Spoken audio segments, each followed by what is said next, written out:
सहित हम तो पूरे देश दिल्ली से भी देख कर आए हैं। अभी पूरे देश में फिर एक बार आदरणीय प्रधानमंत्री जी शपथ लेंगे प्रधानमंत्री के रूप में।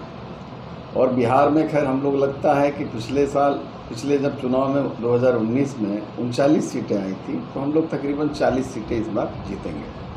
और ख़ासकर आप लोग लोकसभा काराकाट की बात कर रहे हैं, तो काराकाट का समझिए कि जो उपेंद्र कुशवाहा जी पिछला जो चुनाव जीते थे स्टार्टिंग में 14 में, उससे ज़्यादा मार्जिन से इस बार वो जीतने जा रहे हैं। और ख़ासकर आप लोग नोखा विधानसभा में अभी हैं, तो नोखा में मार्जिन तकरीबन 20,500 का था, तो तकरीबन इस बार 40 से 45,000 का यहाँ से उनको लीड मिलने वाला है। तो मिला लीजिए अमूमन तो हमें लगता है कि 2-3 लाख से ज़्यादा मतों से उनकी इस बार जीत सुनिश्चित है। इस बार अगर जीत जाते हैं, क्या लगता है कि यहाँ के युवाओं को रोजगार के लिए डालमिया नगर चालू हो जाएगा? एकदम, उन्होंने तो आज अपने स्पीच में भी बोला है कि हमारा प्राथमिकता होगा कि यहाँ के नौजवानों को रोज़गार मिले, और जो भी यहाँ की समस्याएं होंगी उनको ज़्यादा से ज़्यादा जितनी जल्दी हो सके उसको भी हल करने का प्रयास करेंगे। और डालमिया नगर में रेल कारखाने की उन्होंने बात करी, उसको भी केंद्र में जब सरकार बनेगी तो हम तेज़ी से उसमें काम कराने का काम करेंगे। पवन सिंह का सदस्यता रद्द होना, ये किसको देख रहे हैं? मतलब ये लेट अब ये भारतीय जनता पार्टी का मैटर था, उन्होंने जब कर दिया तो उस पर कोई अब बात करने का औचित्य अब रहा नहीं, तो उन बातों का औचित्य नहीं है। अब लड़ाई यहाँ है नहीं, उपेंद्र कुशवाहा जी एक तरफा जीत रहे हैं, पूरी वोटरों की गोलबंदी हो चुकी है। मैं तो तकरीबन 4-5 ब्लॉक्स में घूम के आया हूँ।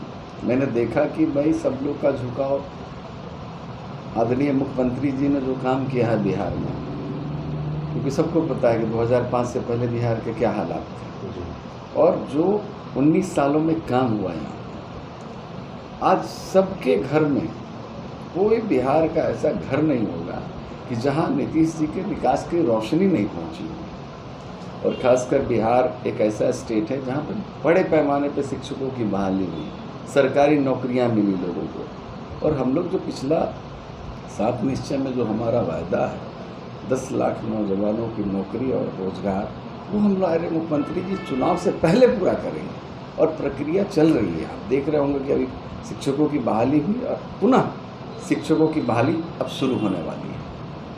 सर, लगातार लोगों में प्रश्न उठ रहा है कि बीजेपी जी सरकार केंद्र में बनी थी, उस महंगाई को लेकर ज़्यादा से हुई थी, लेकिन इस बार महंगाई बहुत जोरों पर है। इसको अभी देखिए, अभी तो सब चीज़ें कम ही हो रहा है ना, पेट्रोल का भी दाम बीच में घटा, तो ये चीज़ें केंद्र जितना कर सकती है नियंत्रण, उस पर केंद्र सरकार अपने कदम उठा रही है। और केंद्र सरकार ने जो वायदा किया था नौजवानों के लिए, महिलाओं के लिए, किसानों के लिए, आप सोच लीजिए कि हमारे देश में हालात ऐसे थे कि बहुत सारे घरों में चूल्हा नहीं जलता था, एक वक्त जलता था, कहीं तो कहीं नहीं भी जल पाता था। तो हालत ये थे, तो जो उन्होंने लोगों को अपने बच्चों को पानी पिला के सुलाना पड़ता था, माँओं को। आज कम से कम उस कष्ट से उन्होंने निकालने का काम किया।